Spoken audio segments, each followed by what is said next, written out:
To fa sabuwar waƙar Dole ka huta rarara kenan wacce Malam Ali Sabon Tami na ɗaya shi takarar shekarar 2027 wanda yake cewa Gombe sai Malam. To fa Malam Ali Sabon Tami ya tsaya takarar shekarar 2027 garin Gombe.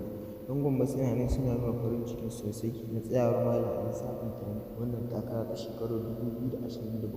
Wasu kuma ba su nuna, wasu suna magana akan ai Malam Ali Sabon Tami bai goge da siyasa ba, amma wasu kuma suna cewa ai siyasa kowa da aka yi fara shi ma ba a san da me ya zo ba in ya hau zai goge. Manya-manyan malaman ƙasarmu su ma suna nuna farin ciki da tsayawar takarar Malam Ali Sabon Tami na shekarar 2027. Suna nuna farin cikin sosai. Malam Ali Sabon Tami dai kowa ya san dai babban malami ne a wannan ƙasa tamu ta Najeriya, kuma yana faɗar abin da ya kamata a cikin addinin musulunci, kuma yana faɗar abin da bai dace ba a cikin addinin musulunci.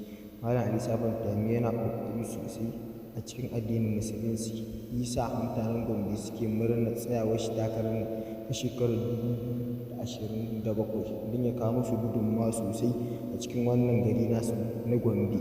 Duk mai saurare ku ci gaba da bibiyan mu har zuwa ƙarshen wannan bidiyo. Na musa muku waƙar Dauda ka huta rarara wacce yi wa Malam Ali Sabon Tami mai taken Gombe sai Malam. Ka manta da nuna mana subscribe da alamar ƙararrawar sanarwa domin samun shirye-shiryenmu da zarar mun ɗora.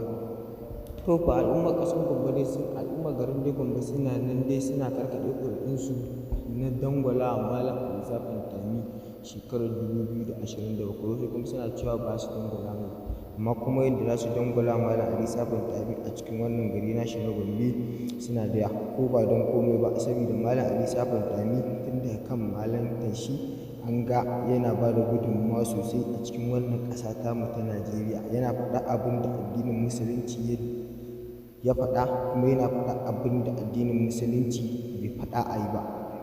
Malam Ali Sabon Tami dai tun daga nan abin a jinjina mai ne, saboda samun babban malami kamar wannan a cikin garin Gombe sai an bincika sosai saboda ƙasarmu ta Najeriya yana ɗaya daga cikin manya-manyan malaman da ake ji da su sosai.